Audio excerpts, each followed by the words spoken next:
감사합니다. 장기 렌터카 리스 영업팀 조인한 과장입니다. 오늘 준비한 차량은 제네시스 G80 럭셔리 모델인데요.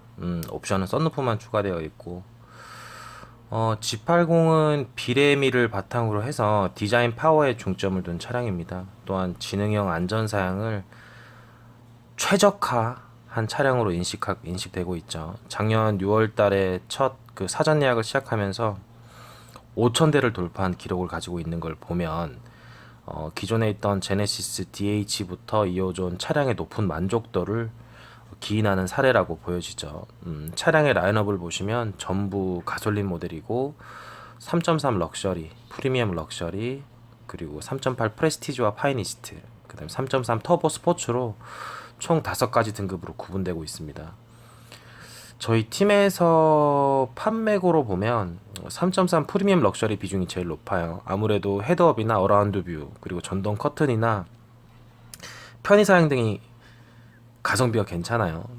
물론 럭셔리 등급에서도 옵션을 추가하시어 일정의 가성비를 확인할 수도 있죠. 외관을 좀 살펴보겠습니다. 기존 2세대 DH 모델의 그 디자인 조형미를 바탕으로 좀 더 보강한 느낌이 들죠. 그 사례를 보면 볼륨감이 극대화된 범퍼, 그리고 신규 라디에이터 그릴, HID 헤드램프, 그리고 LED 안개 등은 차량의 높은 디자인 가성비를 보여주는데 충분한 느낌이 듭니다. 물론 이제 어댑티브 풀 LED 헤드램프나 이런 종류들은 사실 등급이 높아야 선택할 수 있는 옵션이기도 하고요. 저는 오늘 럭셔리 기준으로만 설명을 좀 드릴 겁니다. 차량 사이즈를 좀 보시죠.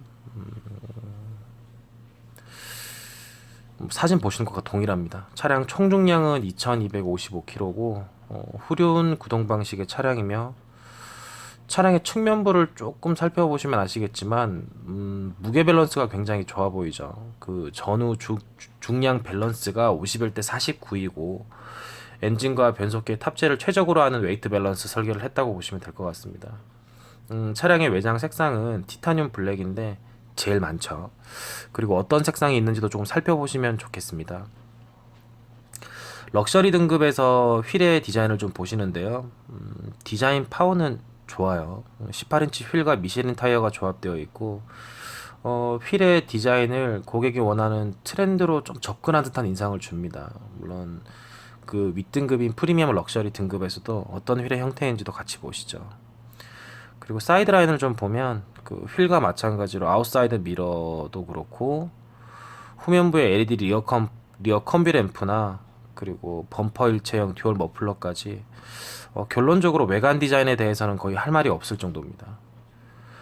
실내를 좀 보시죠. 기본적으로 EQ900과도 조금 비슷한 실내 구성을 보여주는데요. 단지 내비게이션이 8인치 디스플레이라는 것을 제외하고는 레이아웃은 거의 비슷한 수준이라고 설명을 드릴 수 있습니다.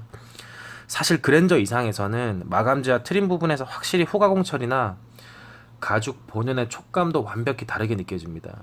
보기에도 그렇죠. 그리고 럭셔리 등급에서는 우드 그레인과 리얼 알루미늄 내장재가 적용되어 있는데 확실히 느낌은 좋습니다. 그리고 고급 차량인 G80답게 우리가 기대하는 기본적인 옵션, 통풍이나 하이패스나 이런 것들은 다 들어와 있고요. 일단 그 첨단 사양들이라고 불리고 있는 헤드업이나 어라운드 뷰, 아니면 스마트 센스 팩은 옵션으로 추가해서 운영할 수가 있습니다. 그리고 주행을 해보면 여러분 좀 사진으로 보고 계신데요. 그 드라이브 모드에 대해서 조금 보신다고 하면 버튼과 구성이 사진처럼 되어 있고 그 모드에 따라 운영을 할 수 있는데요. 그 드라이브 모드의 종류와 어떨 때 사용하는지는 제가 잠깐 설명을 기재해 두었습니다.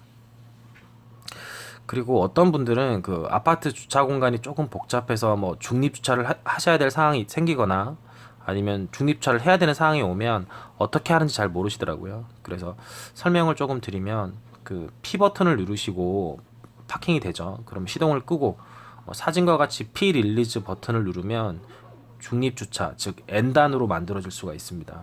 참고하시면 좋겠죠. 트렁크 공간도 좀 살펴보겠습니다.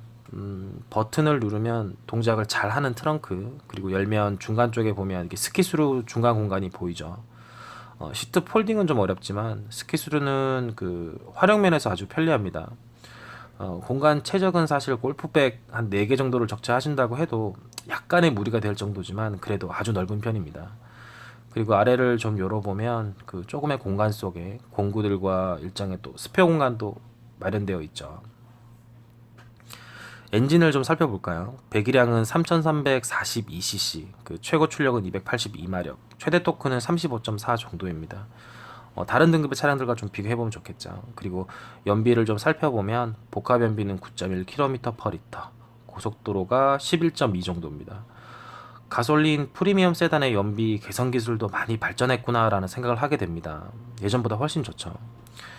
엔진룸을 보면 최적의 주행 성능을 도울 수 있도록 그 마름모 형태로 스트럿 타워바와 엔드파이프를 활용해서 고강성으로 구성했음을 알 수가 있죠. 그리고 8단 변속기와 전자식 변속 레버의 조합도 좋습니다. 그 전달 효율성이 확실히 향상되었고 변속감이나 응답성에서도 아주 뛰어난 성능 발휘를 도와주죠. 저는 레버의 그립감도 굉장히 좋더라고요. 개인적으로 마음에 드는 부분은 그 일반 부품 보증 기간인데요. 기존에는 3년 6만이었다가 5년 10만으로 확대되었고, 고객 케어 서비스도 3년으로 무상 제공, 그리고 블루링크 서비스도 2년이었다가 3년으로 무료 이용 기간을 늘린 점에서 보면 프리미엄 세단에 대한 대우를 잘 해주고 있다고 해도 과언이 아니죠. 그 내용은 자료를 통해서 참고하시면 되겠습니다. 시승기 총평을 좀 해본다면 실내 부분에서는 좀 정교하게 디자인을 변경하였고, 고급 소재를 좀 확대 적용한 부분, 그리고 다양한 최첨단 편의 사양을 채택한 데에는 아주 큰 매력을 느끼게 되었습니다. 시트의 색상에 따라서도 어떤 디자인이 나오는지 잠시 살펴보고 가시고요. 그리고 제가 주행을 해보면서 각 드라이브 모드를 적용해 보니까 특히나 스포츠 모드로 드라이빙을 하면 충분히 가속감을 즐길 수 있는 차량이라는 생각을 하게 되었습니다. 일반의 컴포트 모드도 운영을 잘 하게 되면 적당한 패밀리카 수준의 약간의 무거운 듯한 드라이빙 쾌감을 즐길 수 있고요.